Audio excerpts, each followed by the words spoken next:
first, I wanted to get to some talking points on Brandon Beane and Joe Brady because they made media appearances this week talking to Pat McAfee, talking to One Bills Live, stepping up on the podium.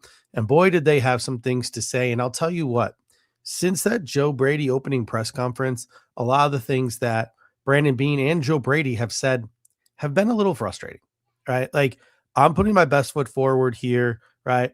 I am fully supportive of Joe Brady.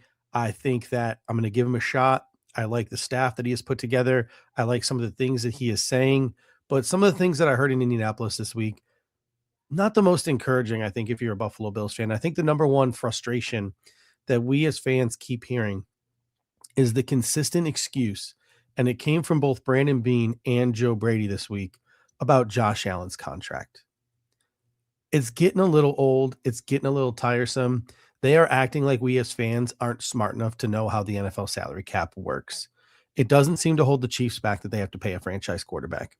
It doesn't seem to hold the Eagles back that they have a franchise quarterback, or even the Seahawks were paying Sam Darnold a boatload of money this year. Didn't seem to hold them back.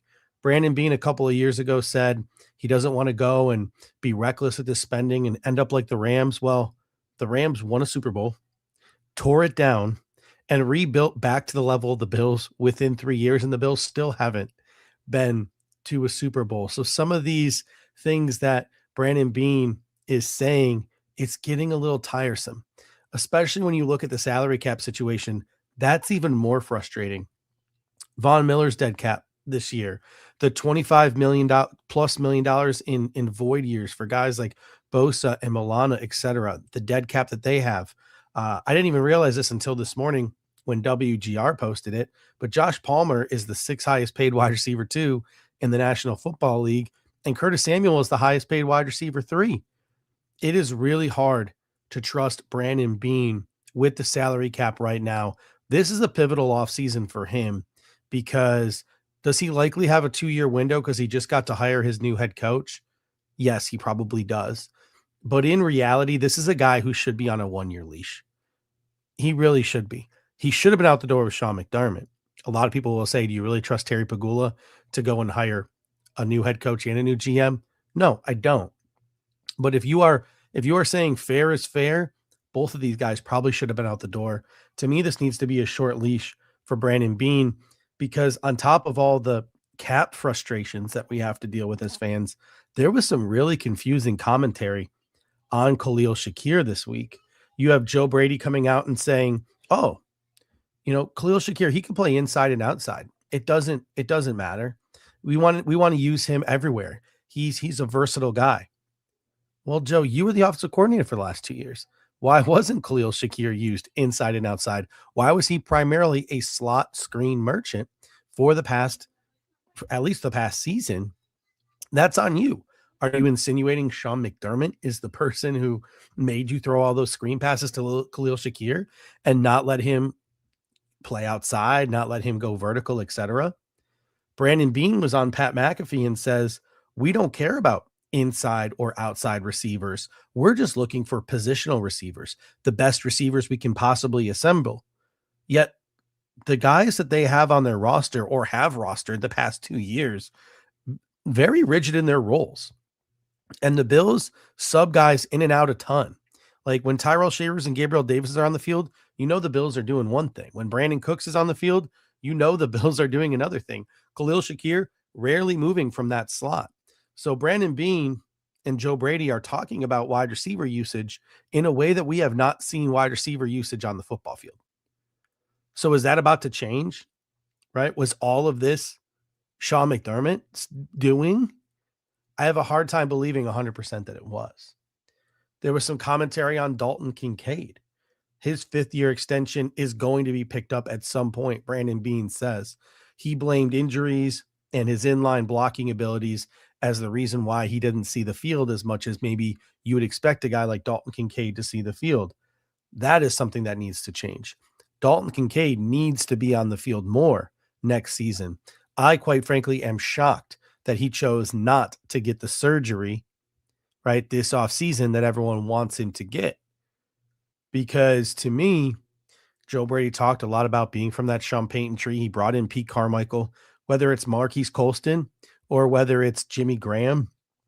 You need to find ways in which to get Dalton Kincaid the football, like the Saints got Jimmy Graham the ball back in the day, like they got Marquise Colston back in the day. You got to find a way to get him on the field more. You got to find a way to get the ball more, because it's probably not going to be easy to rework this receiving core in a way that you can afford to keep a guy like Dalton Kincaid off the field. And just to close this out, again, it just seems to me, at least, that the Bills continue to lay the blame at the feet of Sean McDermott, right? Brady insinuated Shakir's lack of versatility was because of McDermott, right? Oh, he's this inside outside guy. We can use him all over, but he didn't. That's an insinuation that was McDermott's choice. Brandon Beane was on One Bills Live saying how he feels a lot more free because he doesn't feel tied to a system and he can just draft the best players available. Kind of sort of seems to me like he was blaming Sean McDermott there and that he's drafting Sean McDermott guys. Could there be some truth to all of this? Yes, there could. And the Buffalo Bills have the next calendar year to prove that there was truth to this. We need to see Khalil Shakir used in a more versatile fashion. We need to see the Bills add talent at receiver, positionless talent at wide receiver that can be out on the football field. We need to see Dalton Kincaid in the field more. We need to see the Buffalo Bills adding the best player available on defense, regardless of scheme, putting that talent on the field and just making it work. We need to see all of those things over the next calendar year.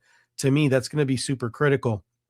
And I don't mean to start this show so negative or so toxic, but a lot of the talking points are frustrating. And this is just the point in the offseason where it's just like, I can't look at it through these rose colored glasses that I want to look at it through.